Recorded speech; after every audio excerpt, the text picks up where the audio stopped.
Bible भवन Christian fellowship की कलेसिया में आप सबका स्वागत है। आइए हम आज की आराधना को परमेश्वर के वचन को पढ़ते हुए आरंभ करेंगे। भजन 100 पहला पद में, दूसरा आप, तीसरा में, चौथा आप और पांचवा एक साथ मिल के पढ़ेंगे। भजन 100। परमेश्वर के वचन को आदर देने के लिए हम अपने स्थान पर खड़े हो जाएंगे और परमेश्वर के वचन को अपने हाथों में लेंगे।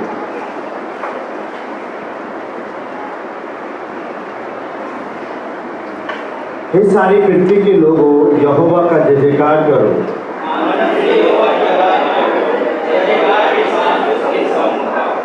निश्चय जानो कि यहोवा ही परमेश्वर है। उसी ने हमको बनाया और हम उसी के हैं। हम उसकी प्रजा और उसकी चराई की भेड़ें हैं।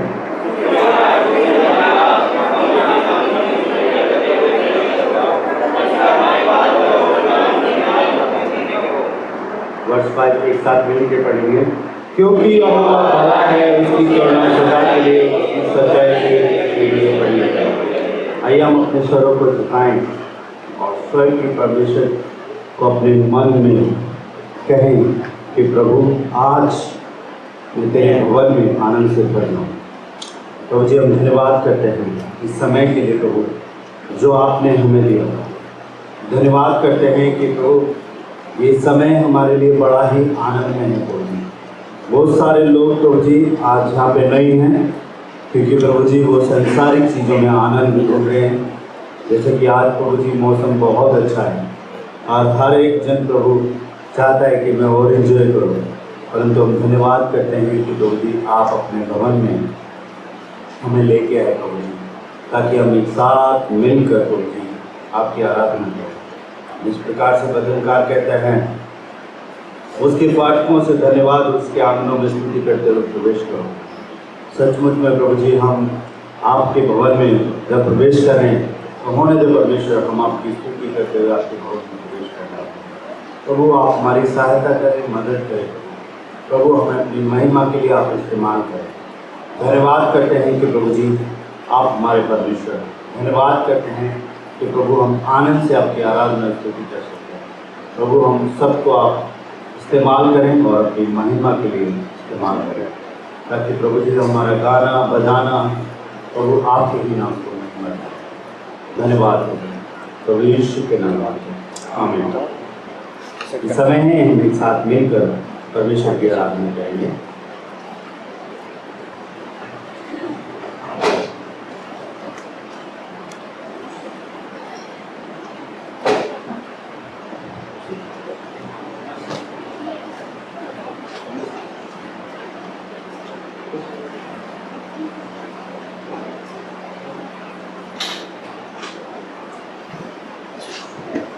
यीशु मसीह के नाम में आप सभी को जय मसीह की। परमेश्वर का धन्यवाद देते हैं फिर से हम लोग यहाँ पे एकत्रित हैं परमेश्वर की आराधना करने के लिए। आइए हम लोग अपने स्थानों पर खड़े हो जाएंगे और परमेश्वर की आराधना करेंगे।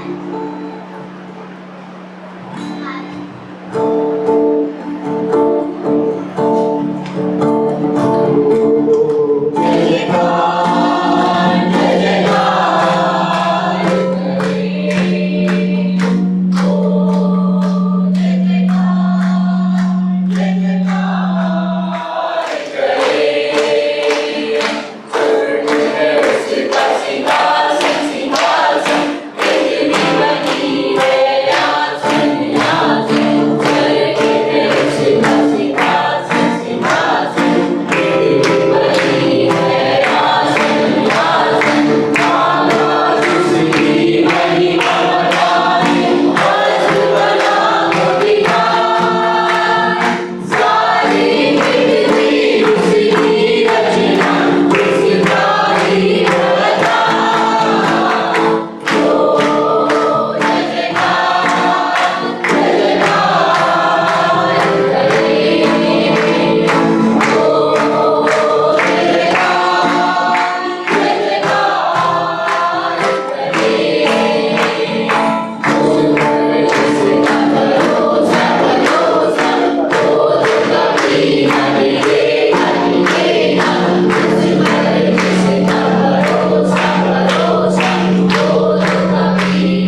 करता हूँ मैं तुझसे ये प्रार्थना, महिमा से तेरी तू इस जगह को भर, जो भी तू चाहे तू यहाँ पे कर।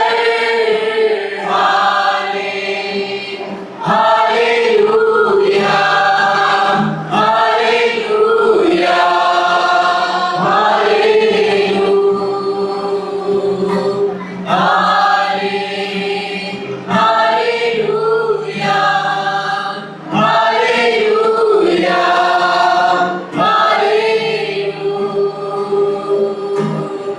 करुणा से तेरी नया दिन दिखाता है, प्यार बनकर मेरी मुझे बचाता है। जब मैं पुकारूं तू दौड़ आता है, जब मैं गिरूं मुझे उठाता है। हालेलुया, हालेलुया, हालेलुया,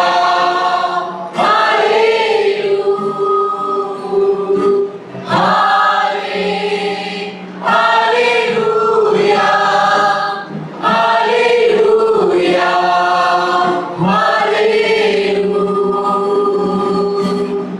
सारे जहां में तुझसा कोई नहीं, तुझको छोड़ कोई प्रभु है ही नहीं। घुटने में टेकूं बस तेरे सामने, तू है मेरा प्रभु और तू मेरा पिता। Hallelujah, hallelujah,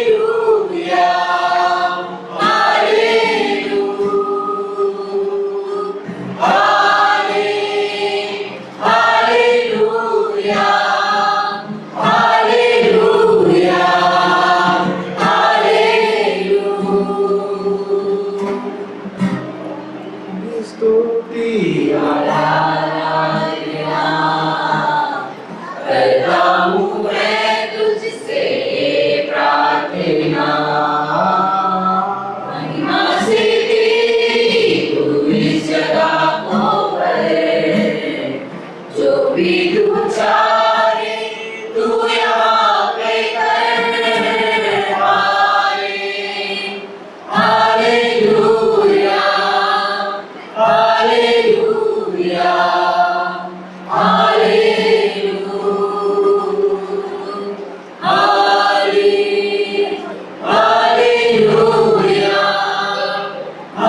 hallelujah, hallelujah.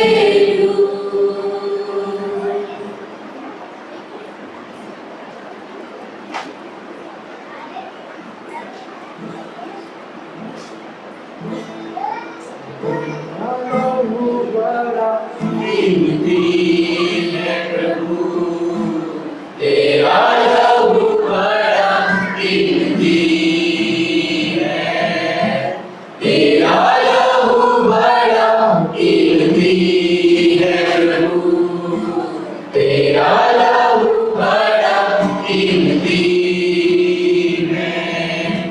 क्योंकि उस लहू में जो ताकत है, जिससे हम पाते हैं छुटकारा। क्योंकि उस लहू में जो ताकत है, जिससे हम पाते हैं छुटकारा। तेरा लहू बड़ा कीमती है प्रभु, तेरा लहू बड़ा कीमती है, तेरा लहू बड़ा कीमती है प्रभु,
धन्यवादी हैं सुंदर समय के लिए, आराधना के लिए पिता परमेश्वर। आपके नाम की महिमा होने वाली हो सके पिता परमेश्वर।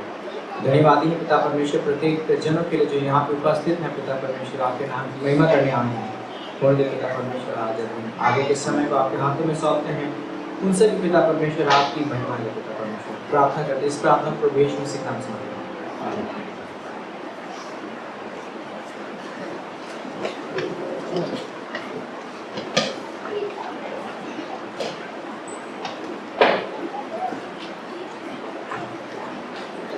प्रभु का धन्यवाद हो कि हमने साथ मिलकर इसकी आराधना स्तुति करने पाए। कुछ सूचना इस प्रकार से हैं। हमारे कलेशा प्रत्येक रविवार सुबह 8 बजे से लेकर 9:30 बजे तक ऑनलाइन और ऑफलाइन के माध्यम से हम लोग मिलते रहेंगे। और कृपया करके आप सब लोग परमेश्वर के भवन में उपस्थित हों। और जो हमारी केयर ग्रुप की सभा है वो भी ऑनलाइन और ऑफलाइन दोनों शुरू हो गई। बाइबल में जो एरिया है जितने लोग आसपास में रहते हैं, लोधी रोड, खान मार्केट, कोटला, वो सब लोग आप ऑफलाइन के माध्यम से मिलें। अगर आप लोग बाइबल के ग्रुप में आना चाहते हैं तो आप यहाँ पे आ सकते हैं।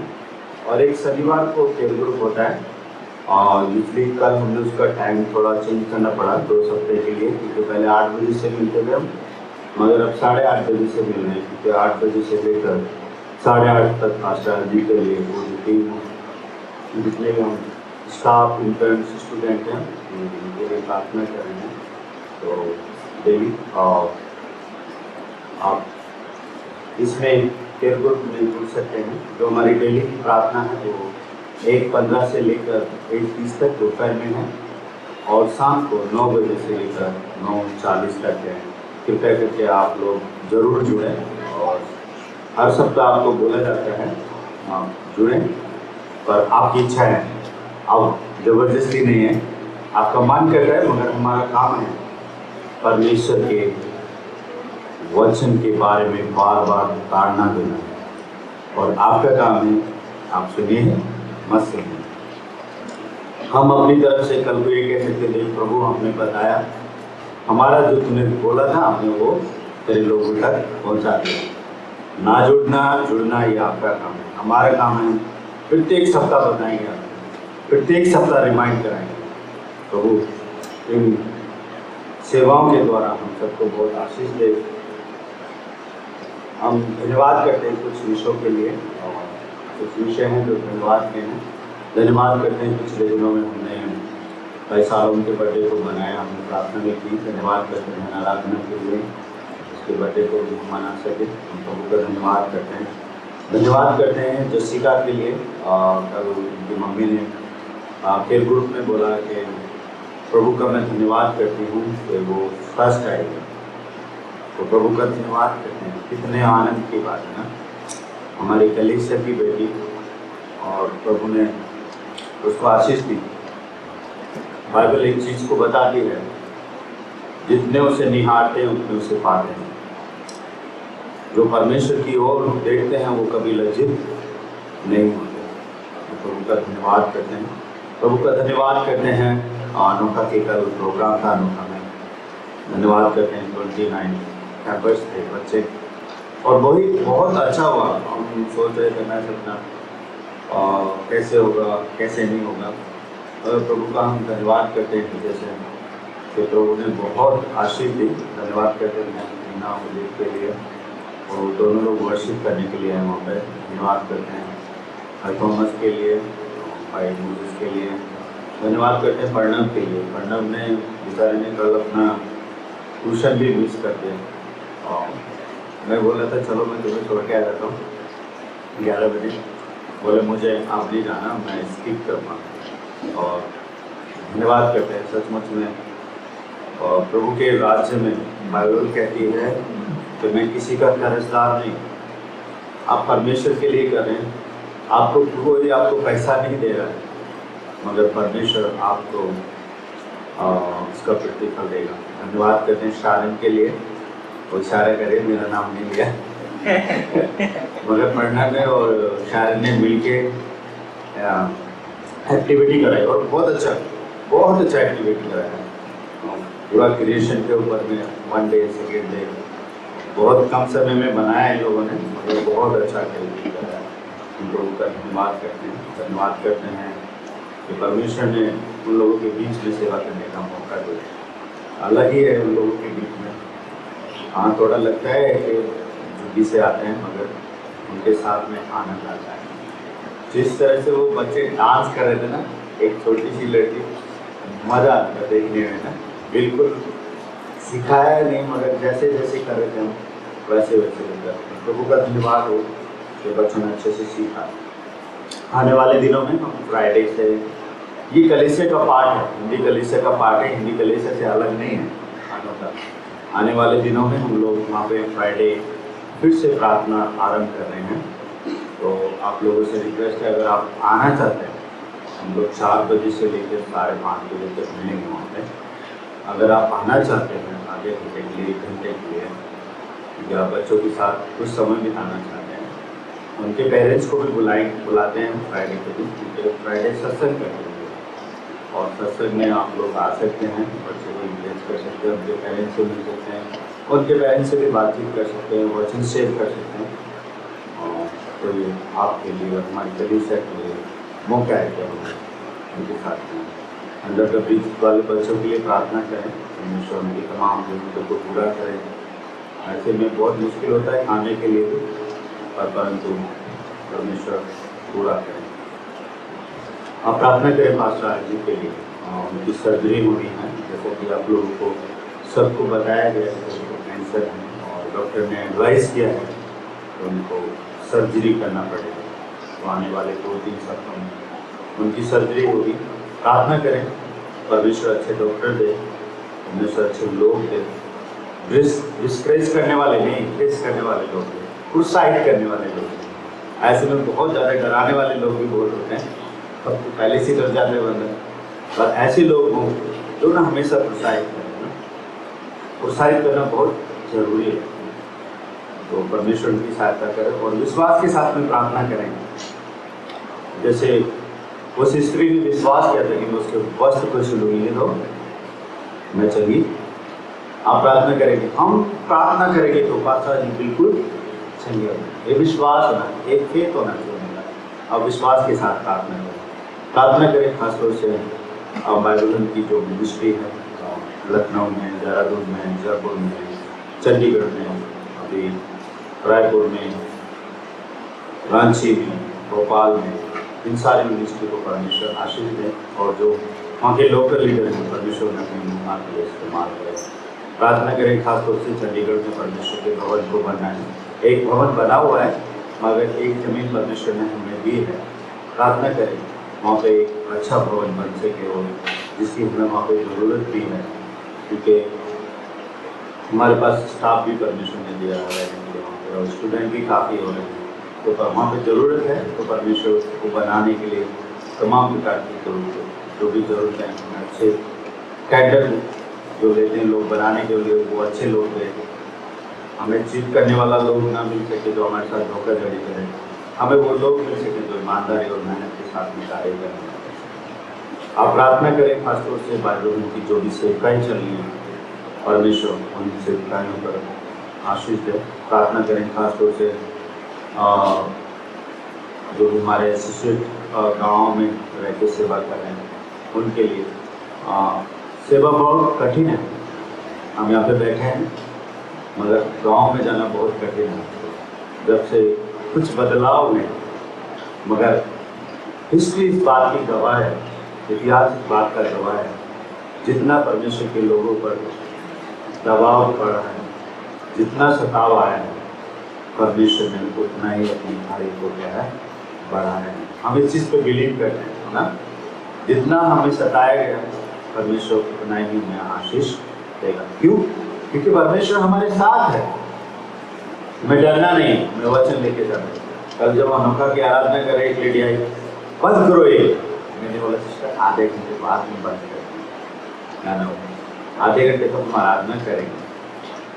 बोले डरना नहीं है, हमें बोलना है कि परमेश्वर की आराधना। प्रभु का धन्यवाद करते हैं कि परमेश्वर ने अपने लोगों को आशीष दी है और आज वचन बढ़ता ही जा रहा है, बढ़ता ही जा रहा है।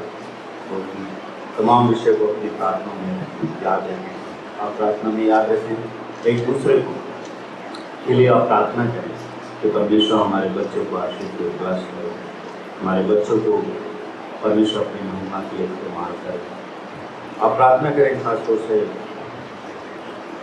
जितने भी लोग भारत देश में सेवा कर रहे हैं, परमेश्वर की तमाम जरूरतों को पूरा करें। जो हमारा है परमेश्वर इन सूचना के द्वारा हमको बहुत खुशी है।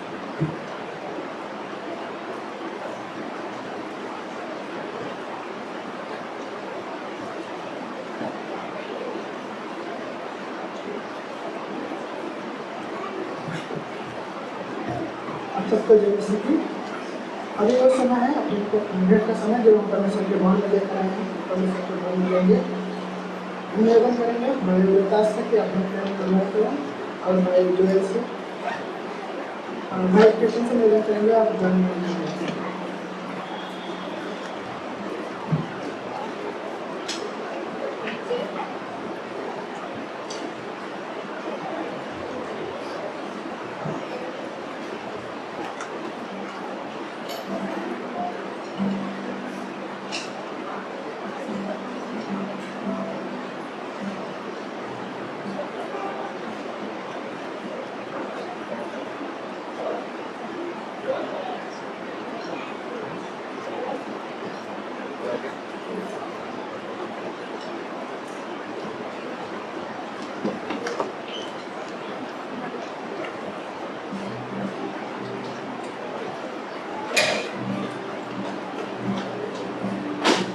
Hello, check.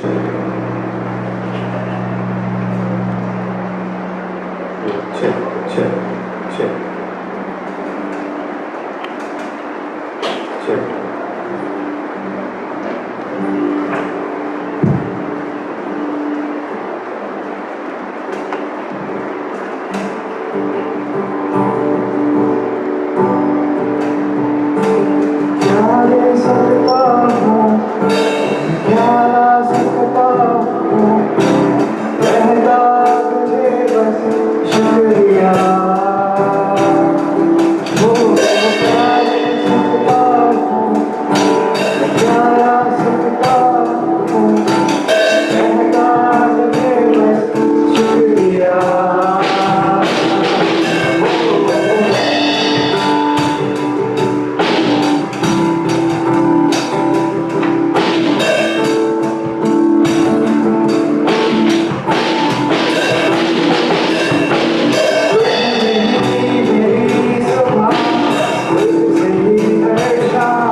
आइए हम अपने स्थान पे खड़े हो जाएं और प्रार्थना में जाएंगे।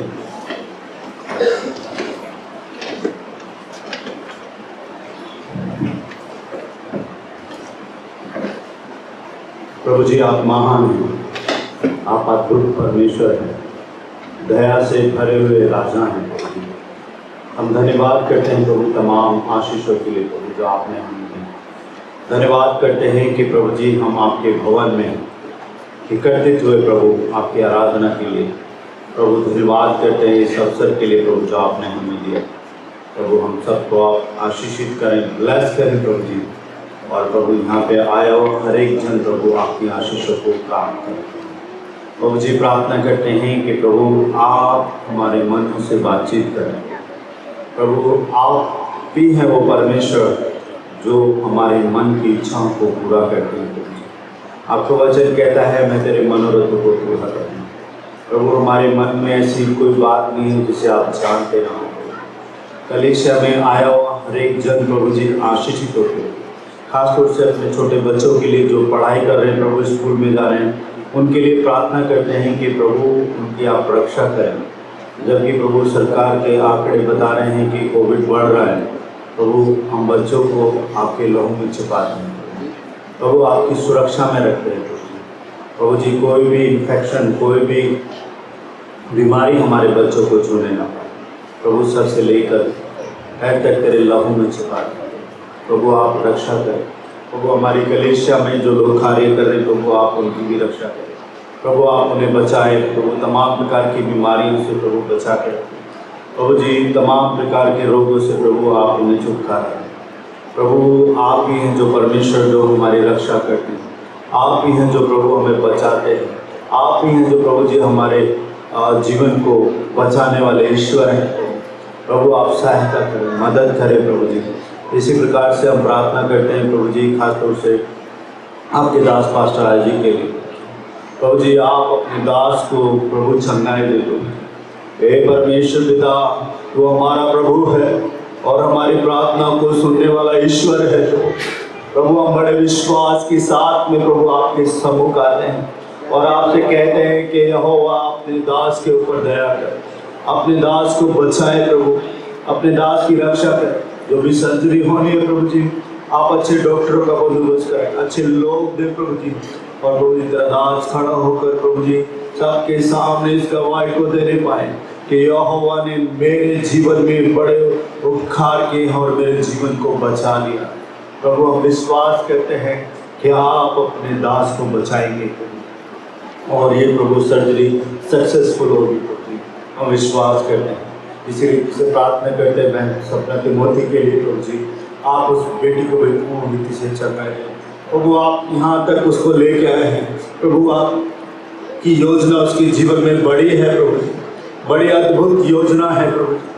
तभी प्रभु आप उसको यहाँ तक लेके आए हैं प्रभु। आप बहन को पूर्ण रीति से चलाएं, प्रदान करें, शरीर में बल दे प्रभु जी प्रभु। शारीरिक रीति से चंगी होकर प्रभु आपके नाम को धन्य दे प्रभु जी। प्रार्थना करते हैं खासतौर से बेटी जसिका के लिए प्रभु जी। धन्यवाद देते हैं कि प्रभु आपने उसके जीवन में अद्भुत कार्य किया।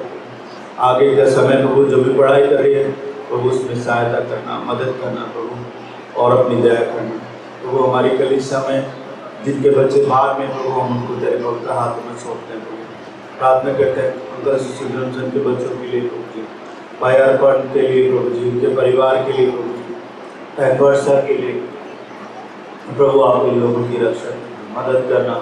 हम प्रार्थना करते हैं अंकल पीटर के बेटी के लिए जो बेंगलोर में रहती हैं, तो आप उनके साथ होना प्रभु। हमारी कलीसिया के लोग जो हमारे परिवारों से दूर रह रहे हैं प्रभु, इस समय हम प्रार्थना करते हैं प्रभु आप उनके साथ हो प्रभु। आपका वचन उनके साथ हो प्रभु। हमारी कलीसिया का प्रत्येक जन प्रभु जी आपके वचन में बढ़े प्रभु, आपकी महिमा करे प्रभु। प्रार्थना करते हैं कि प्रभु जी दिव्य रिवाइवल उनकी सेवकाई को आप बढ़ाएं प्रभु, फलवंत करें प्रभु जी। और जो भी जरूरत है प्रभु अपने सूर्य भंडार से पूरा करें। जितने भी भवन बनेंगे प्रभु जी वो आप उनकी अगुवाई करें प्रभु। हमें अच्छे लोग दें प्रभु, अच्छे लोग जो आपके भवन को बनाने के लिए प्रभु अगुवाई करें प्रभु। अगुवाई तो आपकी ओर से होती है परंतु आप उनको ठहराएं प्रभु। दया प्रभु दया करें, दया करें।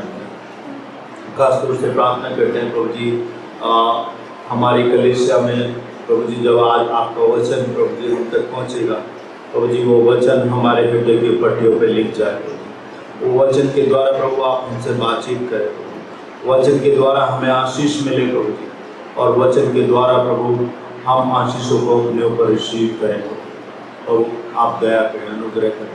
प्रभु आपसे प्रार्थना करते हैं वर्शिप टीम के साथ इस कलीसिया को बढ़ाएं प्रभु जी।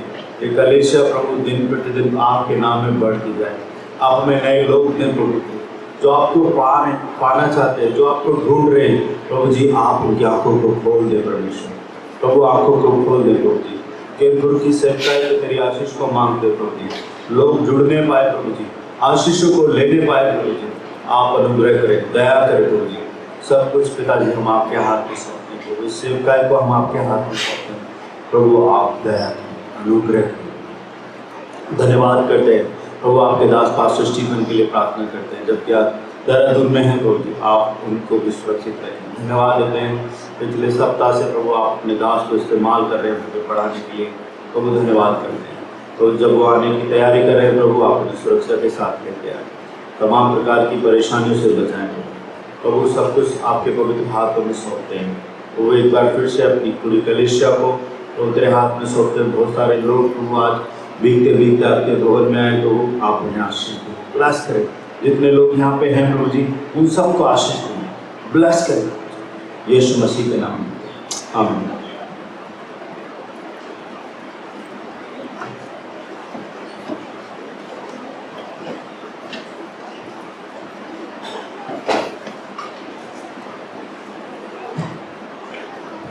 आइए हम सभी अपने अपने स्थानों पर खड़े हो जाएंगे, प्रभु को आदर देते हुए, और हम सब एक साथ मिलकर और प्रेरितों के विश्वास को एक बार फिर दोहराएंगे। मैं विश्वास रखता हूँ सर्व सामर्थ्य पिता परमेश्वर पर, जिसने आकाश व पृथ्वी की रचना की, उसके एक हमारे प्रभु यीशु मसीह पर कि वह पवित्र आत्मा की सामर्थ्य से दिलदारी होकर अपने मरियम से उत्पन्न हुआ, पेंटियस पिलातुस के राज्य में दुख उठाया, क्रूस पर चढ़ाया गया, मारा गया, गाड़ा गया और रोग में गया, तीसरे दिन मृतकों में से जी उठा, आकाश पर चढ़ गया और सर्व सामर्थ्य पिता परमेश्वर के दाहिनी हाथ बैठा है, जहाँ से वह जीवितों और मृतकों का न्याय करने आएगा। मैं विश्वास रखता हूँ पवित्र आत्मा पर, विश्वासियों की मर्जी पर, सबों की संगति पर, पापों की क्षमा, देह के जीवन में और अनंत जीवन पर। आमीन।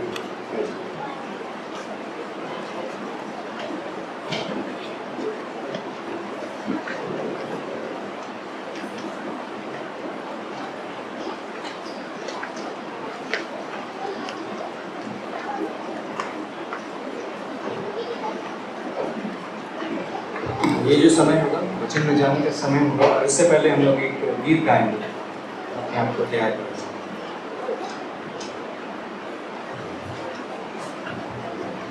आप लोग अपने स्थान पर खड़े हो जाएंगे।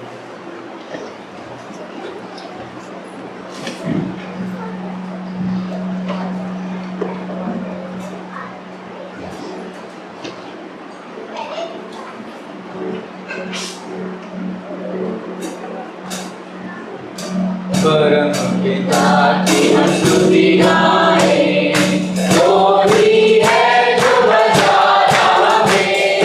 परम पिता की हम स्तुति गाएं, वो ही है जो बचाता हमें। सारी रात को करे सहाय, सारी रूह को करे सहाय। परम पिता की हम स्तुति गाएं, वो ही है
पर ये जूनियर चर्च के बच्चों कक्षा की क्लास में चले जाएंगे।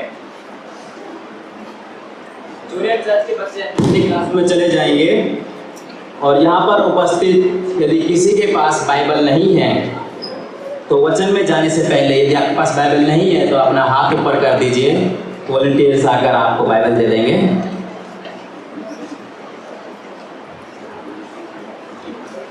और यदि आपके पास मोबाइल फ़ोन है तो कृपया करके उसे साइलेंट कर लीजिए या फिर बंद कर लीजिए ताकि वचन के समय कोई भी किसी भी प्रकार की समस्या या डिस्टर्ब ना हो। Thank you.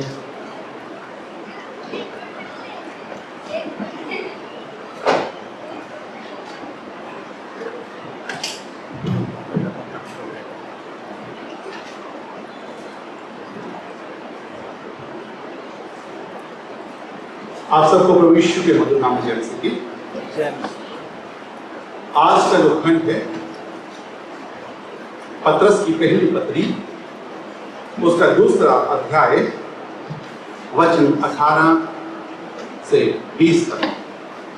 पतरस की पहली पत्री दूसरा अध्याय वचन 18 से 20 तक। आइए हम परमेश्वर के वचन को आदर देते हुए परमेश्वर के पवित्र वचन को अपने हाथों में लें। अपने जगहों पे खड़े हो सकते हैं और हम परमेश्वर के वचन को पढ़ें। जहां पर इस तरह से लिखा हुआ है, हे सेवक, हर प्रकार के भय के साथ अपने स्वामियों के अधीन रहो, न केवल उनके जो भले और नम्र पर उनके भी जो कुटिल हों, क्योंकि यदि कोई परमेश्वर का विचार करके अन्याय से दुख उठाता हुआ क्लेश सहता है तो ये सुहावना है।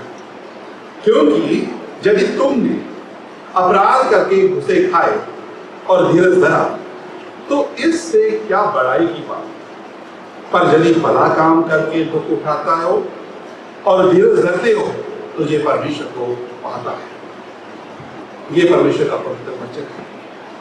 आइए हम दुआ करें, आपसे क्या चाहिए। प्रभु, हम आपके नाम को धन्यवाद देते हैं। धन्यवाद है परमेश्वर की प्रभु, आज भी प्रभु आपका पवित्र वचन हमसे बातचीत करता है और फिर परमेश्वर प्रभु हमें इस बात को बताता है कि प्रभु हम कमजोर हैं और फिर परमेश्वर प्रभु हमें आपकी आवश्यकता है, हमें आपकी मदद की आवश्यकता है। और प्रभु आपका वचन प्रभु हमें प्रोत्साहित करता है कि हम आप पर भरोसा रखें। प्रभु आज आप इन वचनों के द्वारा हमसे बातचीत करें प्रभु, और परमेश्वर प्रभु हमारी अगुवाई करें ताकि प्रभु हम आपके अनुसार अपने जीवन को जी सकें। प्रभु हमारी अगुवाई, हमारी सहायता, हमारी मदद करें प्रभु यीशु के नाम। आमीन। बस थॉमस थोड़ी बात कम कर दें तो ज़्यादा हो जाएगी। हम इन दिनों में पतरस की पहली पत्री को देखते हैं और अभी हम इसके चौथे भाग में हैं जो ये बात करता है कि यीशु के गवाह के रूप में दुख उठाना। किसके गवाह के रूप में?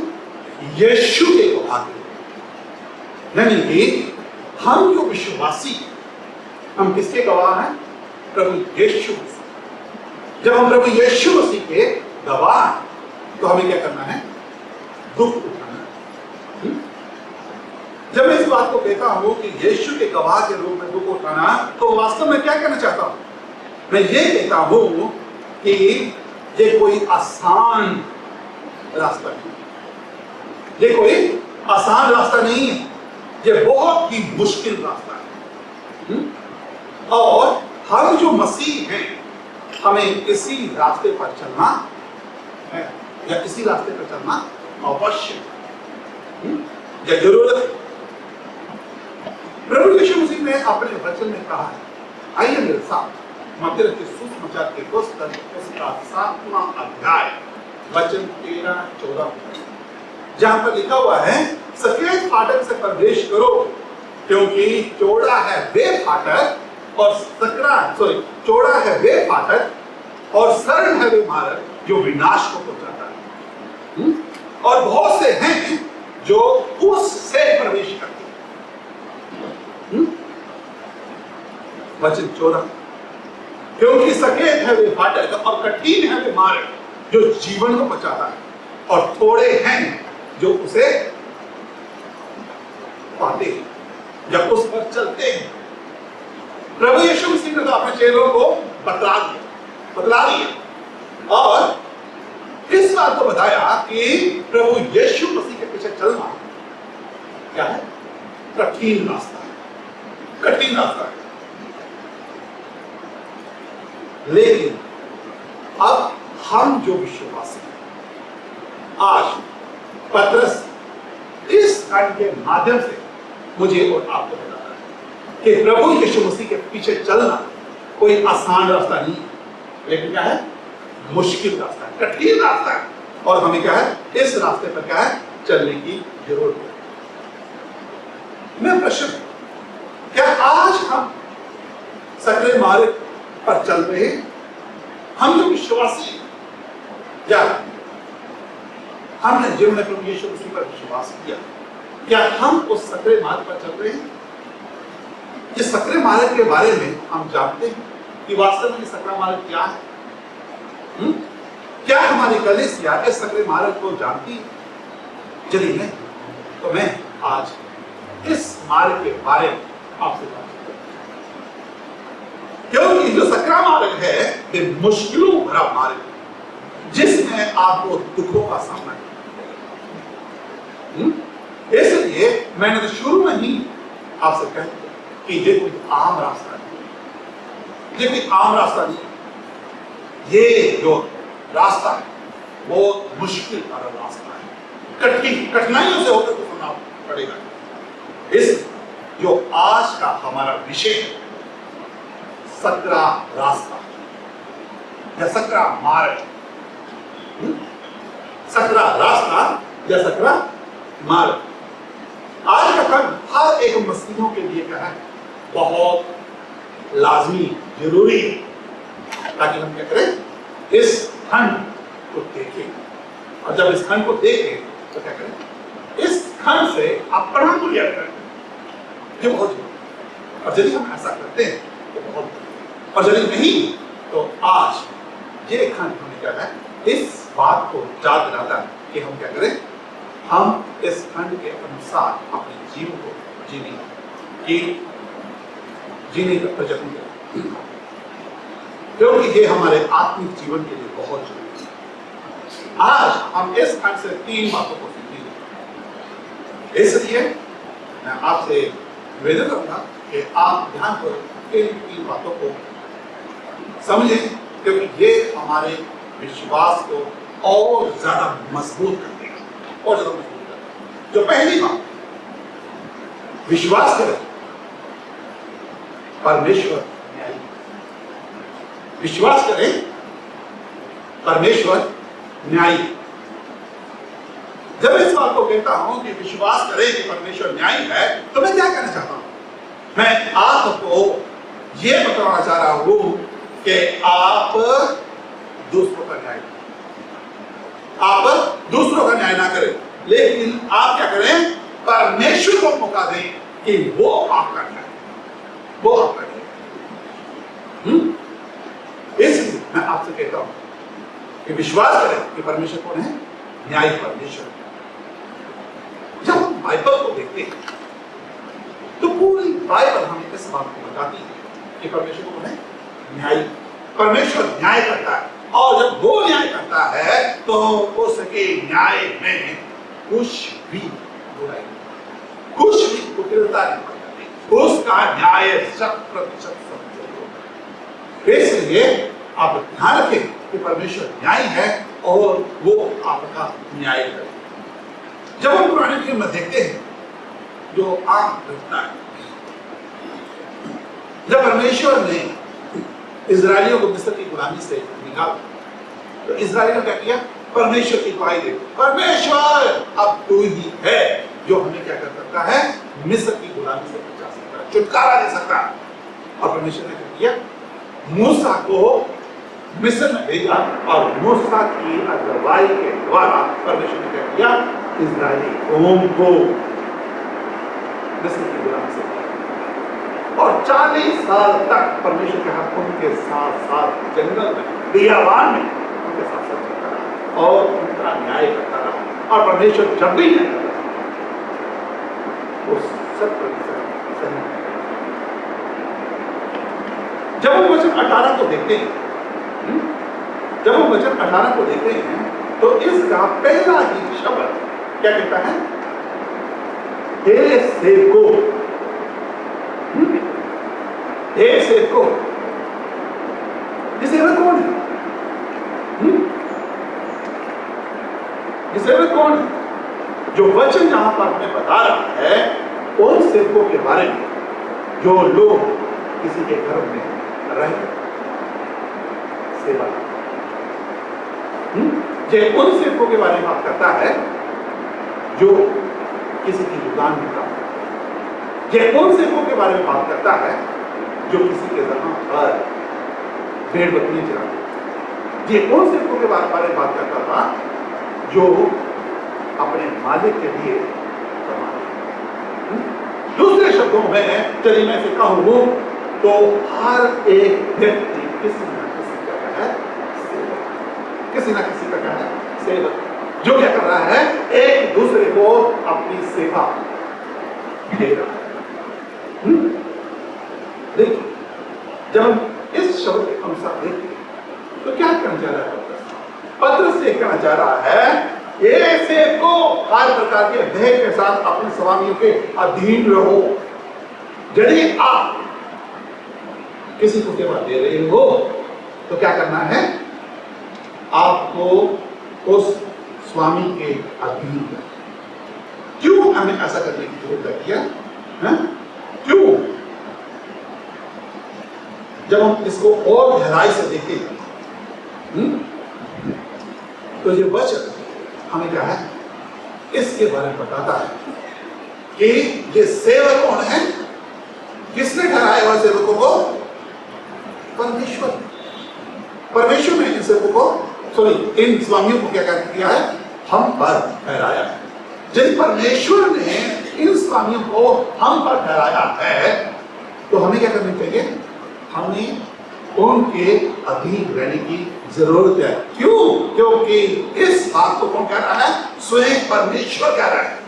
यदि स्वयं परमेश्वर कह रहा है तो हमारा कर्तव्य बनता है कि हम अपने परमेश्वर की बात को माने, जिसके हम क्या है, अधीन। यदि हम अपने आप को परमेश्वर के अधीन किया है तो हमारा कर्तव्य बनता है कि हम अपने स्वामी की बात को माने, हम उस स्वामी की बात को माने जिसने मुझे और आपको बनाया है, पैदा किया है। ये हमारा कर्तव्य बनता है, क्योंकि ये जो स्वामी किसने कराए हैं, हमारे परमेश्वर ने कराए। इसलिए हमारा कर्तव्य बनता है कि हम क्या करें, हम इनके अनुसार हम चलें। जब हम वचन 13 को देखते हैं, जो पिछले संडे देखा गया, क्या कहता है, प्रभु के लिए मनुष्य के ठहराए हुए हर एक प्रबंधक के अधीन रहो। किसने ठहराया है? प्रभु ने ठहराया। यदि प्रभु ने ठहराया है तो हमारा कर्तव्य बनता है कि हम अपने प्रभु की बात को माने। लेकिन जहां पर ये बात कर रहा है, वे ये कह रहा है कि हर प्रकार के भय के साथ। ये हर प्रकार का भय क्या है? देखिए, ये भय की बात करते हैं, डर की बात करते हैं, हर प्रकार के डर। ये किस डर के बारे में बात कर रहा है? ये कह रहा है कि जो डर आप अपने परमेश्वर का मानते हो, जो डर आप अपने परमेश्वर का मानते हो, उसी डर के अनुसार आप अपने आप को अपने स्वामियों के अधीन करते हैं। पिछले रविवार को हमने देखा कि हमें खुद कराना नहीं है, ठीक है। ये जो स्वामी हम पर ठहराए गए हैं, किसके द्वारा ठहराए गए हैं? हमारे परमेश्वर के द्वारा ठहराए गए।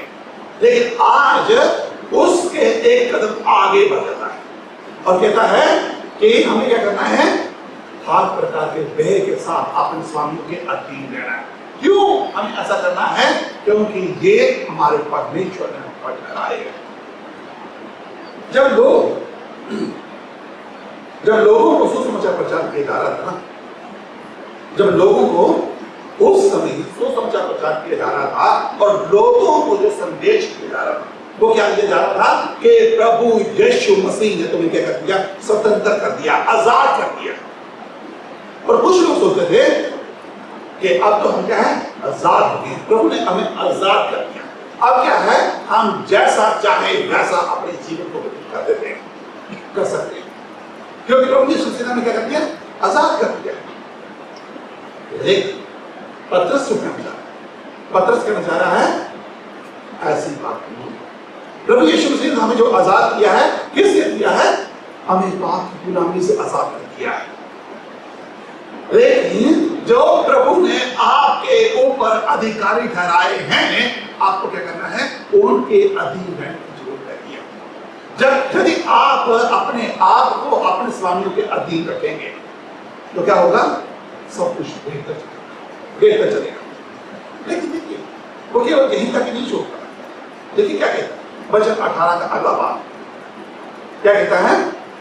ना केवल उनके जो भले और नम्र हों, पर उनके जो कुटिल मतलब बुरे, भले और नम्र के अधीन रहना लोग क्या है? आसान बात है हम उनके साथ रहने। लेकिन याद रखिए, हम जो विश्वासी लोग, पतरस किनको लिख रहा है? ये गैर विश्वासियों को नहीं लिख रहा है, हम विश्वासियों को लिख रहा है। मुझे और आपसे बात करना चाह रहा है इन वचनों के द्वारा। क्या कहना चाह रहा है कि ये जो रास्ता है, कैसा रास्ता है? कठिन रास्ता है। आपने प्रभु यीशु मसीह पर विश्वास किया है, अब हमें क्या करना है? हमें प्रभु यीशु मसीह के पक्ष पर चलने की जरूरत है, क्योंकि जिस रास्ते पर आप चल रहे हो ये कोई आसान रास्ता नहीं है, क्योंकि ये जो मुश्किल वाला रास्ता है। आप नमन और भले व्यक्ति के स्वामी के अधीन अपने आप को कर सकते हो, लेकिन क्या करना है? आपको इससे एक कदम और आगे बढ़ना है। किनके अधीन करना है? ऐसे स्वामियों के भी अधीन करना है जो कुटिल हो, बुरे हो, जो बुरा व्यवहार करते हो, जो गाली गलौज करते हो, जो मारते हो, ऐसे के भी आपको क्या करना है? अधीन रहने की जरूरत है। ऐसों के भी अधीन रहने की जरूरत है, क्योंकि ऐसे में आपको एक बात याद रखने की जरूरत है। क्या बात याद रखने की जरूरत है? परमेश्वर न्यायी है, परमेश्वर न्यायी है। इसका न्याय मैं नहीं कर सकता, इसका न्याय कौन करेगा? मेरा परमेश्वर करेगा। जो बात पतरस के इस पहली वचन 18 के साथ जो कहना चाह रहा है, वो क्या कहना चाह रहा है कि हमें ऐसे में भी अपने परमेश्वर पर भरोसा रखने की जरूरत है। क्या भरोसा रखने की जरूरत है? कि मेरा परमेश्वर कौन है? विश्वास योग्य है। मेरा परमेश्वर कौन है? न्यायी परमेश्वर। मेरा परमेश्वर जो कौन है? जो मेरी प्रार्थना को क्या है? सुनता है, उत्तर देता है। मैं परमेश्वर को सचमुच धन्यवाद देता हूं। मैं परमेश्वर को सचमुच धन्यवाद देता हूं कि परमेश्वर ने मुझे क्या कर दिया है? विश्वास योग्य न्याय परमेश्वर मुझे दिया है, जो मेरा क्या करता है? न्याय करता है। क्या आप इस सकल रास्ते पर चलने के लिए तैयार हैं? क्या आप इस सकल रास्ते पर चलने के लिए तैयार हैं? क्योंकि ये रास्ता बहुत मुश्किल है, ये रास्ता बहुत मुश्किल है। और ये मुश्किल उस समय भी था जब प्रभु यीशु मसीह का समय, ये रास्ता पतरस के समय में भी मुश्किल था, और ये रास्ता आज के समय में भी मुश्किल है, और ये रास्ता आने वाले समय में भी क्या है? मुश्किल रहेगा। लेकिन हम जो विश्वासी, हमारा कर्तव्य बनता है कि हम इस मुश्किल रास्ते को क्या करते हैं? यदि चुना तो क्या है? हम किस रास्ते पर चलेंगे। ये हमारे विश्वास को बढ़ाएगा, ये हमारे विश्वास को बढ़ाएगा, और ये हम अपनी सामर्थ्य से चल सकते हैं। यदि आप सोचते हैं कि मैं इस पर अपनी सामर्थ्य से चल सकता हूं, तो ये आपकी गलतफहमी है। आपकी गलतफहमी। क्योंकि इस रास्ते पर चलने के लिए आपको जीवित परमेश्वर की जरूरत है, जो आपके साथ रहे, जो आपके साथ चले। इसलिए मैं आपसे कहता हूं कि आप लोग क्या करें, निरंतर प्रार्थना करें, निरंतर प्रार्थना करें, निरंतर परमेश्वर के वचन पर पढ़े, तभी आप उस रास्ते पर चल सकते हैं। वरना आप इस रास्ते पर चलना क्या है, आपके लिए मुश्किल है, मुश्किल है। क्योंकि प्रभु यीशु मसीह आपको इस रास्ते पर चलाना चाहता है। क्यों पतरस क्या है कि हमें इस रास्ते पर चलना है? क्योंकि पतरस हमें कुछ सिखाना चाहता है। वो क्या सिखाना चाहता है? पतरस ये सिखाना चाहता है, पतरस कहना चाह रहा है कि परमेश्वर आपको नम्र और हलीम करना चाहता है, आपको दीन करना चाहता है। क्यों दीन करना चाहता है? क्योंकि पतरस ये बताना चाह रहा है कि परमेश्वर आपको नम्र हलीम इसलिए करना चाहता है क्योंकि परमेश्वर आपको अपने पुत्र के समान बनाना चाहता है। क्यों? क्योंकि जैसा प्रभु यीशु मसीह ने करके दिखाया है, वैसा ही आपको बनाना चाहता है। यदि आप प्रभु यीशु मसीह के समान बनना चाहते हैं तो आपको इस मुश्किल रास्ते पर चलने की क्या है, जरूरत है। और यदि आप इस रास्ते पर चलना चाहेंगे तो आप अपनी सामर्थ्य से नहीं चलना चाहेंगे, आपको उसकी सामर्थ्य की जरूरत है, तभी आप उस रास्ते पर चल सकेंगे। तभी आप दूसरों के बुरे व्यवहार के सामने भी आप क्या दृढ़ रह सकेंगे, तभी आप रह सकोगे। अन्यथा आप परमेश्वर के अनुसार नहीं चल सकते।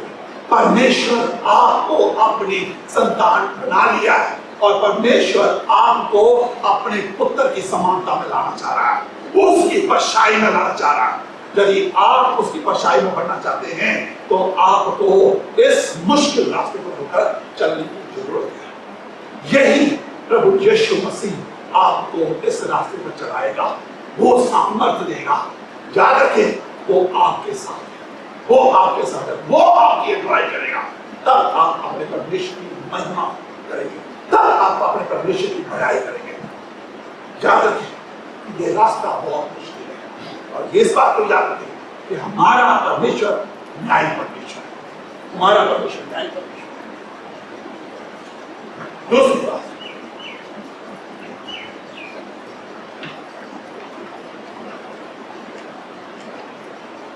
मसीह के लिए दुख उठाए,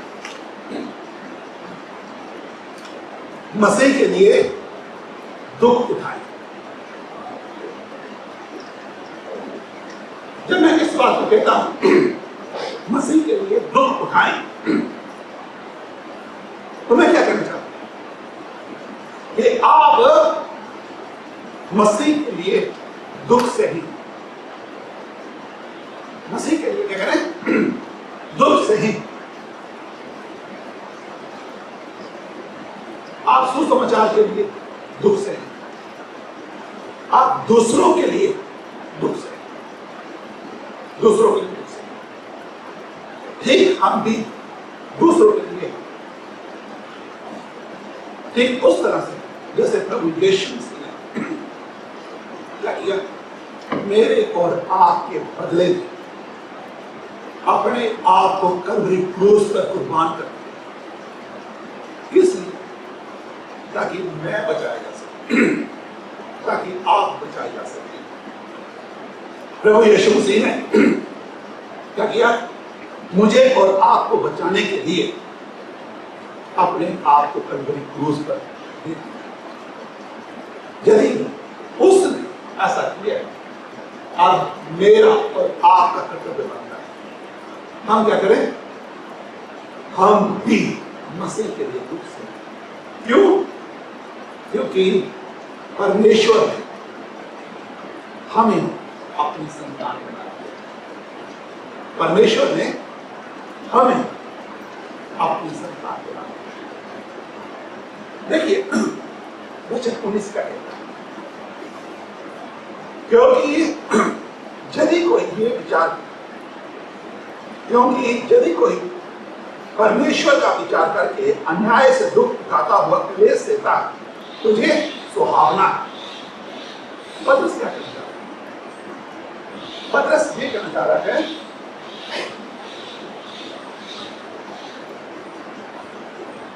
सुहावना क्या है? परमेश्वर के लिए सुहावना क्या है? यहां पर जो बात करना चाह रहा है, क्या कहना चाह रहा है? क्योंकि यदि कोई परमेश्वर का विचार करके अन्याय से दुख उठाता है और क्लेश देता है तो ये सुहावना है। अब जो प्रश्न आता है कि न्याय के साथ दुख सहना क्या है और अन्याय के साथ दुख सहना क्या है? जब हम न्याय के साथ दुख सहने की बात करते हैं तो उस दुख की बात करता है जो दुख, यानी कि जिस दुख के या जिस दंड के या जिस सजा के हम हकदार हैं। यदि हम वैसा दंड सह रहे हैं तो ये आम बात है, इसके बारे में पत्र से हमें बात नहीं करती। लेकिन यहां पर जो बात कर रहा है, क्या कह रहा है? अन्याय के साथ दुख सहना। अन्याय के साथ दुख सहना मतलब जिसका अपराध हमने किया ही है लेकिन उसके बदले में यदि ये दंड मिल गया, सजा मिल रही है, ऐसे दुख पत्र से हमें बात कर रहा है, ऐसे दुख की बात कर रहा है। और यदि ऐसा आप दुख सह रहे हो तो ये क्या है? परमेश्वर के लिए कौन है? कैसा है? स्वाभाविक है, अच्छा है। तो आपके मनों में प्रश्न कि पत्रस ऐसा यहां पर क्यों कह रहा है? क्या पत्रस हमारा दुश्मन है? पत्रस हमारा दुश्मन है कि पत्रस ऐसा कह रहा है कि यदि आप अन्याय के साथ दुख देते हो तो ये बहुत बढ़िया है, बहुत बढ़िया है। पत्रस हमें इसकी गहराई में पत्रस हमें इसकी गहराई में लेकर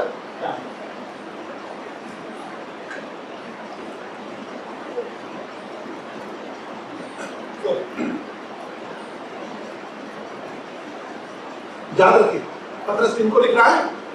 ये उन मसीहियों को लिख रहा है जो ऑलरेडी सताए जा रहे हैं, जो ऑलरेडी दुख सह रहे हैं, ये ऑलरेडी अपने घर से बाहर निकाल दिए गए हैं, जिनके पास अपना घर नहीं है, जिनके पास मैं कहूंगा कि पता नहीं कि अपने बच्चों को देख पाएंगे या नहीं, जो सताए जा रहे हैं, जो तितर बितर होकर रह रहे हैं। हो सकता है कि कोई अपने परिवार से अलग हो जाए।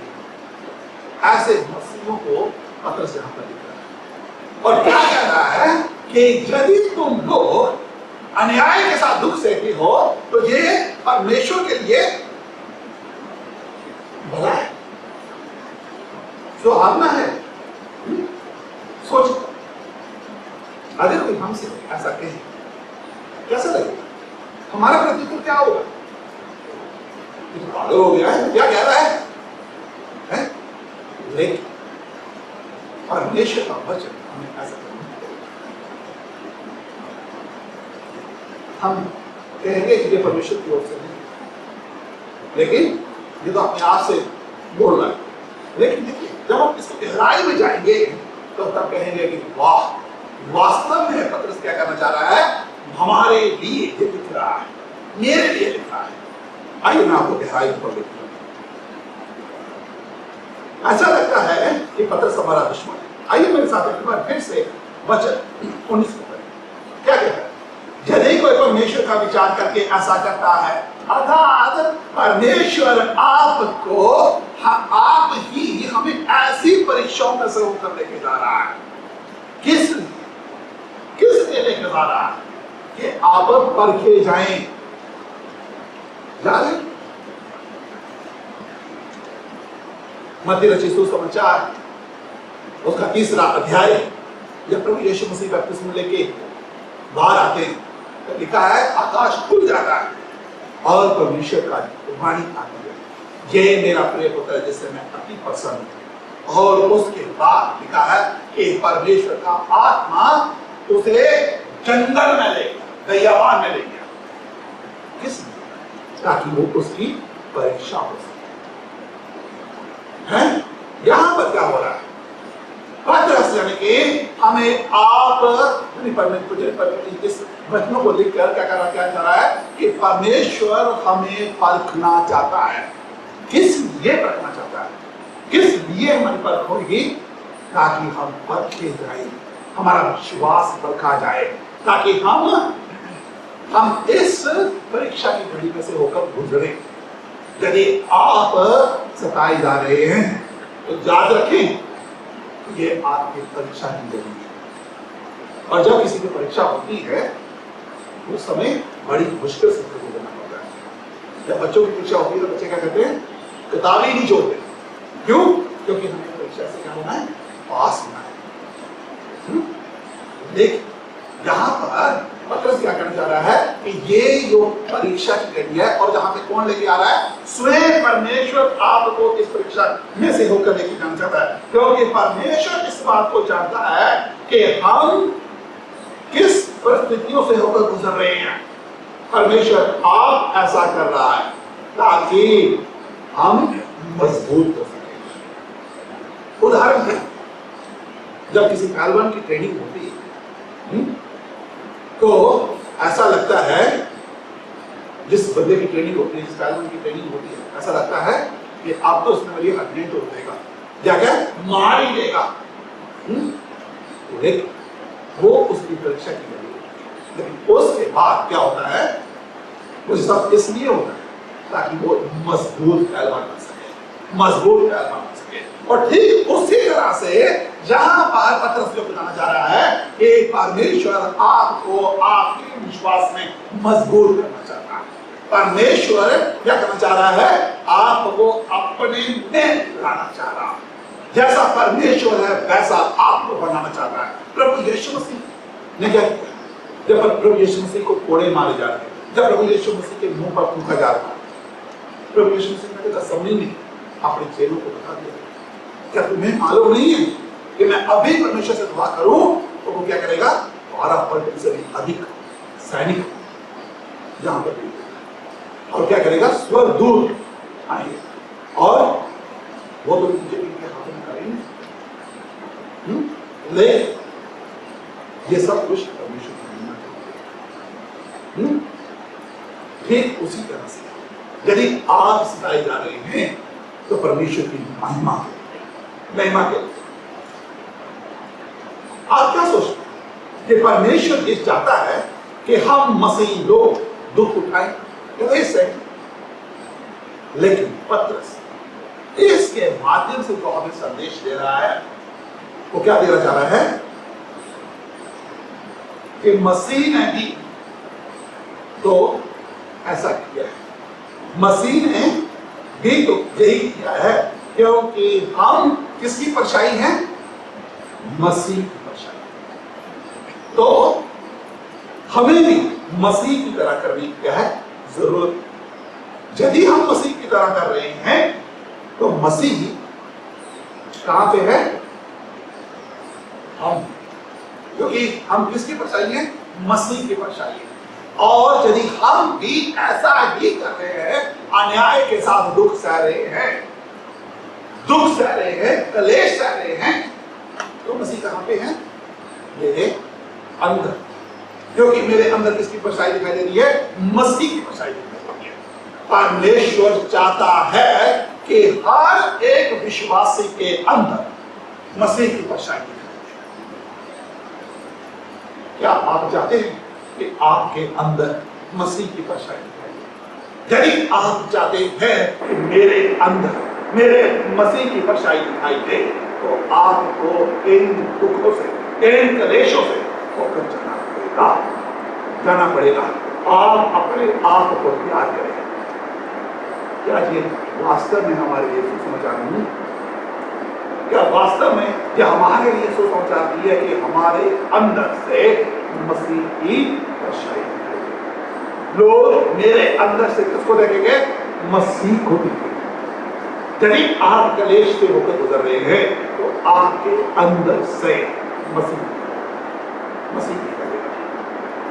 इस जरूरी है कि आप अपने परमेश्वर से दुआ करें, परमेश्वर मुझे ये सब सहने की सामर्थ्य, ये सब सहने की क्या करें, सामर्थ्य, ताकि मेरे अंदर मेरे परमेश्वर आपकी सामर्थ्य से नहीं होगा, लेकिन ये सब कुछ होगा आपके परमेश्वर की सामर्थ्य से। यदि ऐसा है तो परमेश्वर के लिए अच्छा है। इसलिए पत्रस यहाँ पर लिखा है कि ये सुहावना है। क्या सुहावना है? आप दुख से हैं। क्या सुहावना है? आप क्लेश से हैं। ये किसके लिए सुहावना है? पत्रस के लिए सुहावना है, परमेश्वर के लिए सुहावना है। क्यों? क्योंकि परमेश्वर चाहता है, पत्रस चाहता है कि आपके अंदर आपका मसीह कब होगा? यदि आप ऐसे दुखों में से होकर गुजरेंगे, तब ये वास्तव मेरे लिए सुसमाचार, तब ये वास्तव मेरे लिए सुसमाचार है। तीसरी बात, ये परमेश्वर को भाता है, ये परमेश्वर को भाता है। अभी तक हमने देखा, विश्वास करें कि परमेश्वर न्यायी है, विश्वास करें परमेश्वर न्यायी है। दूसरी बात हमने देखी, मसीह के लिए दुख उठाना अच्छा है, मसीह के लिए दुख उठाना अच्छा है। तीसरी बात, ये परमेश्वर को भाता है, ये परमेश्वर को भाता है। अब प्रश्न आता है, क्या परमेश्वर को भाता है? क्या परमेश्वर को भाता है? वचन 20 क्या कहते हैं? क्योंकि यदि तुमने अपराध करके घुसे खाए और धीरज धरा, तो इससे क्या बढ़ाई? अपराध करके आपने मार खाई, तो इससे क्या बढ़ाई? आपने तो जो अपराध किया उसी का दंड तो लिया, उसी के दंड तो लिया। यदि मैंने किसी का बुरा करके दंड सहा, तो इसमें क्या बुराई है? वो तो क्या बोलते कि मैंने अपनी कर्मों के अनुसार उसका क्या है प्रतिफल पाया, जैसा मैंने किया वैसा मैंने भरा, उसके आय गए। पर यदि भला काम करके दुख उठाते हो और धीरज धरते, तो ये परमेश्वर को भाता है, ये परमेश्वर को भाता। मेरा समय ज्यादा हो रहा है, मैं ज्यादा समय नहीं लूंगा, लेकिन मैं इसको जल्दी से कंप्लीट करूंगा। क्या कहता है? जब हम वचन 15 को देखते हैं, तो मैंने पिछले रविवार को मैंने बताया था, क्या बताया था? वचन 15 मैं इस बात को बताया था कि हम भले काम किस लिए कर रहे हैं? ताकि हम निर्बुद्धि और जो अज्ञानता में पड़े हुए लोग हैं, क्या कहता है? हम निर्बुद्धि लोगों की अज्ञानता की बातों को बंद कर सकें, क्योंकि ये लोग उन बातों को नहीं जानते, तभी तो वो ऐसा कर दे। और मैंने इसमें बताया था कि प्रभु यीशु मसीह जब कभी क्रूस पर थे, तो प्रभु यीशु मसीह ने क्या प्रार्थना की कि हे पिता, इन्हें क्षमा कर दो, कि ये नहीं जानते कि ये क्या कर रहे हैं। क्यों प्रभु यीशु मसीह ने प्रार्थना की? क्योंकि वो प्रभु यीशु मसीह के बारे में जानते ही नहीं, तभी तो उन्होंने ऐसा काम किया। जब स्तिफनुस को अपराध किया जा रहा था, मारा जा रहा था, तो स्तिफनुस ने क्या कहा कि हे पिता, ये पाप इन पर मत लाओ। क्यों? क्योंकि ये नहीं जानते कि ये क्या कर रहे हैं। बाकी जेलों में और बहुत सारे मसीह लोगों ने ऐसा ही किया। लेकिन क्या हम इस बात के लिए तैयार हैं कि यदि कल को हम पर भी पथराव किया जाए, तो हम भी यही बात करें? कल को हमें भी मार दिया जाए, तो हम यही करें कि हे पिता, इन्हें क्षमा कर, क्योंकि ये नहीं जानते कि ये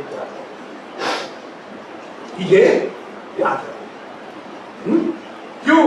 क्योंकि हमारा कर्तव्य बनता है कि हम इनकी अज्ञानता को क्या कर सके, ज्ञान में बदले, ताकि हम क्या करें? हम नहीं चाहते कि ये लोग अपनी अज्ञानता में मरे, हम नहीं चाहते कि ये लोग निर्बुद्धि। लेकिन हम जो चाहते हैं कि इन लोगों की भी बंद आंखें खुल जाए, ताकि ये भी परमेश्वर की ज्योति को देख सके, ताकि ये भी परमेश्वर को देख सके। पतरस चाहता है कि आप क्या करें, भले भले का, क्योंकि परमेश्वर को क्या बात है कि आप भले काम करें। भले काम क्या है? भले काम ये है कि आप लोगों की अज्ञानता को दूर करें।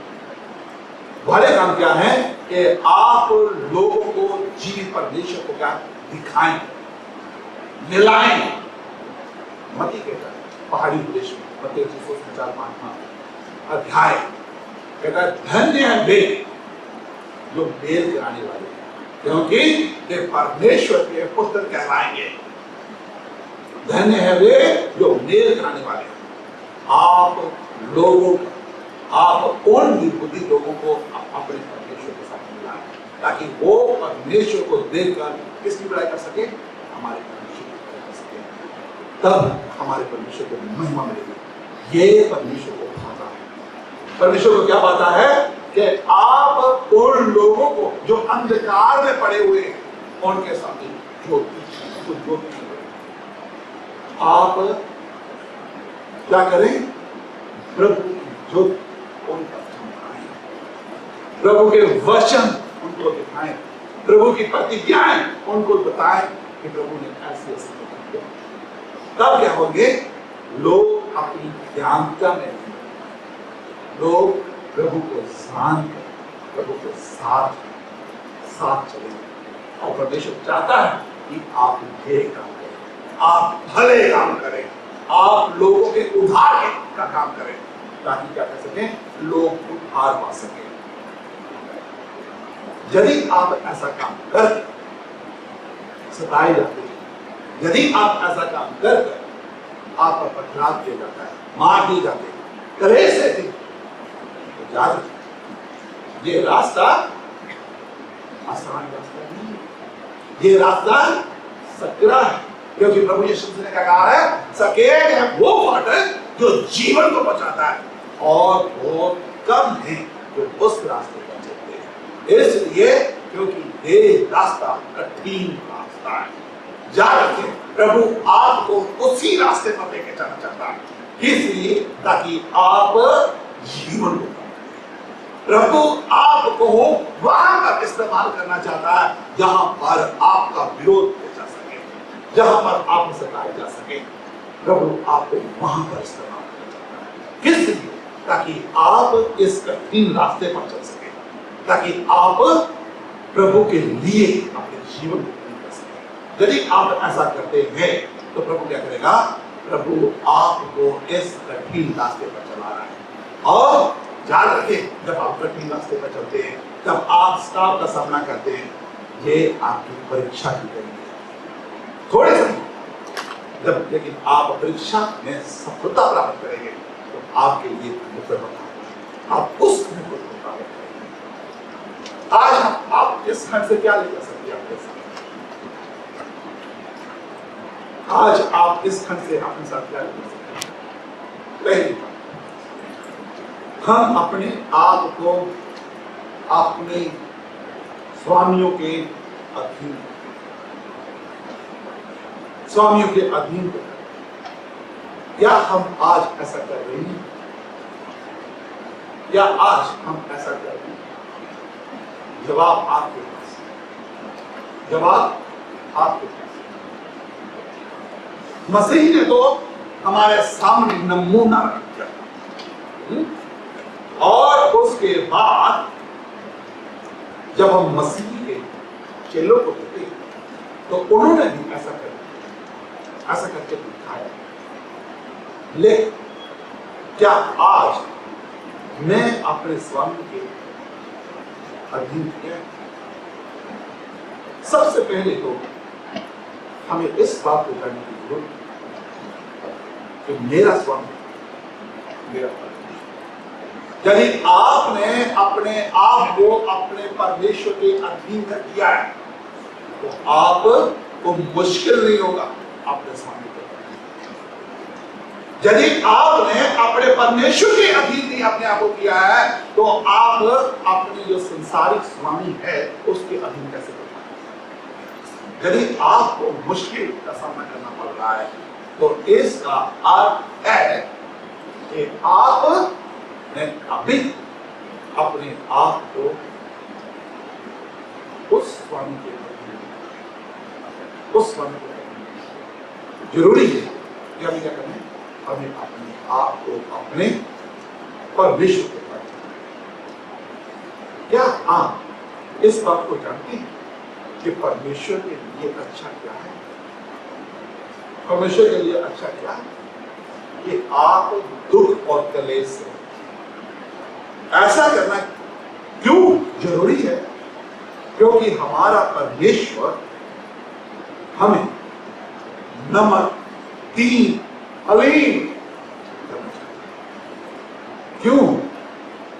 क्योंकि उसका पुत्र, जो उसका इकलौता पुत्र है, उसने क्या किया? अपने आप को इतना नम्र और हलीम कर दिया, जहां तक कि अपने आप को शून्य कर दिया। किस लिए? ताकि हम सब बच सकें।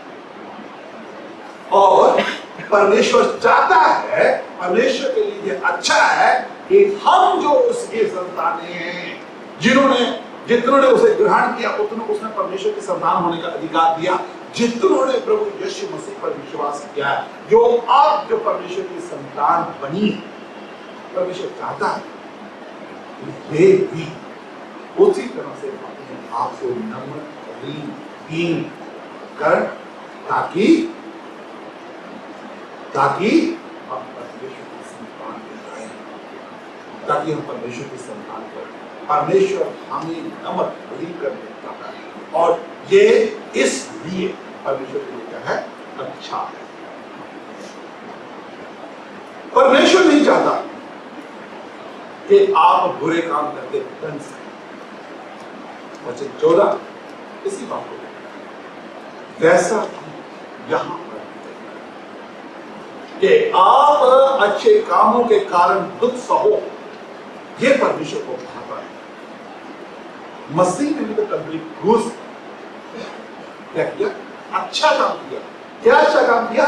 मेरे और आपके बदले में कल्वरी क्रूस पे अपने आप को कुर्बान किया, ताकि मैं और आप को जान सके।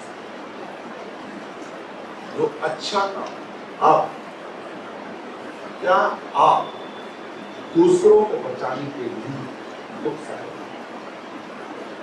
दूसरों को बचाने का मतलब क्या? कि आप दूसरों के साथ परमेश्वर को बचा सकते हैं। मैंने शुरू में इस बात को बताया। अब हम चौथे भाग पे हैं, और चौथा भाग में क्या बताता है? मसीह की गवाही के लिए आप दुख से कैसे मसीह की गवाही को देते हैं। ये परमेश्वर को पाता है। परमेश्वर को यही पाता है कि आप ने जिस मसीह पर विश्वास किया, उस मसीह के गवाही दूसरे को देते। ये परमेश्वर आपको आशीर्वाद। आइए दुआ। प्रभु, हम आपके नाम को धन्यवादी हैं प्रभु आपके पवित्र वचन। धन्यवादी है प्रभु आपकी सामर्थ्य। धन्यवादी है प्रभु आपकी आशीषों। धन्यवादी है प्रभु आज के इन वचनों के लिए प्रभु। सचमुच में प्रभु आपने इस वचन के द्वारा आज हमसे बातें की, हमें चिता जो हमारे लिए करनी है प्रभु, हमें चिता ताकि प्रभु हम उन कमियों को, उन गलतियों को, उन कमजोरियों को प्रभु हम कभी क्रूस से कुर्बान कर सके। हमें चिता प्रभु कि हम प्रभु इन वचनों के द्वारा प्रभु हम अपने जीवन को जीने वाले हो सके। हम दूसरों के लिए प्रभु अपने जीवन को, हाँ प्रभु, हम इस बात को जान गए कि यह रास्ता बहुत मुश्किल है प्रभु, और हम इस बात को भी जानते हैं प्रभु कि हम अपने आप से इस रास्ते पर नहीं चल सकते। प्रभु आप मुझे चलाएं, आप मुझे चलाएं प्रभु, आप मुझे अपनी सामर्थ दे प्रभु, आप मुझे प्रभु अपनी आत्मा से परिपूर्ण, ताकि मैं इस कठिन रास्ते पर चल सकूं, मैं दूसरों के लिए प्रभु अपने जीवन में जी सकूं। आप मेरी अगुवाई, मेरी सहायता, मेरी मदद। धन्यवाद हूं कि आपने मेरी प्रार्थना को सुना। धन्यवाद के साथ प्रार्थना प्रभु यीशु के नाम से।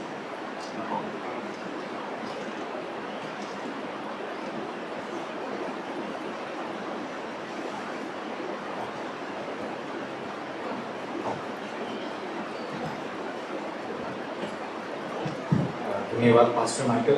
वचन से हम सभी को बहुत अच्छे रीति से सिखाने के लिए वचन के प्रचार जिस तरीके से कलीसिया में बढ़ाया, इसके धन्यवाद ही परमेश्वर की। आज हमने फिर से 3 बातों को सीखा है और हमने इसका जो शीर्षक, हमने इसका जो टाइटल देखा था, हमने इस बात को पाया था कि सकरा रास्ता या सकरा मार्ग, और हमने 3 बातों को सीखा था। पहली बात जो हम लोग ने सीखी है वो यह था, विश्वास करें परमेश्वर न्यायी है। और जो दूसरी बात को हमने सीखा वो ये है, मसीह के लिए दुख उठाना अच्छा है।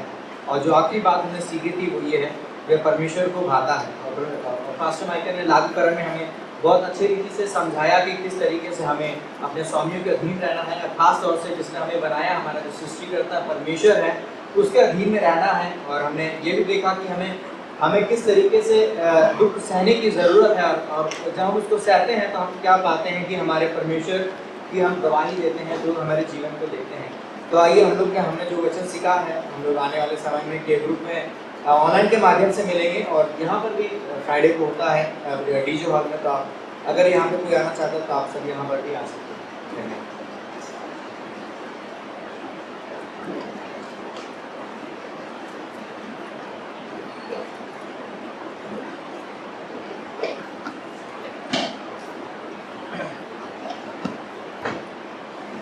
हम लोग अपने स्थानों पर खड़े हो जाएंगे और सब मिलकर प्रार्थना को स्टार्ट करेंगे।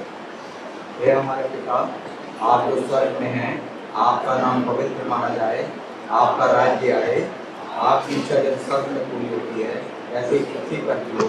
हमारे दिन भर की रोटी आज हमें दें, और जिस प्रकार हमने अपने अपराधियों को क्षमा किया है वैसे ही आप भी हमारे अपराधों को क्षमा करें। हमें परीक्षा में न लें और बुराई से बचाएं। राज्य, पराक्रम और महिमा सदा आप ही की है। आमीन।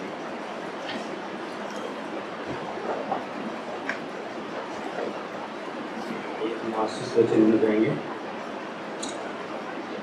अब जो तुम्हें ठोकर खाने से बचा सकता है और अपनी महिमा की भरपूरी के सामने मगन और निर्दोष करके खड़ा कर सकता है, उस एकमात्र परमेश्वर हमारे उद्धारकर्ता की महिमा और गौरव और पराक्रम का अधिकार प्रभु यीशु मसीह के द्वारा जैसे सनातन काल से अभी हो दीवान होता है। आमीन। आशीष दे।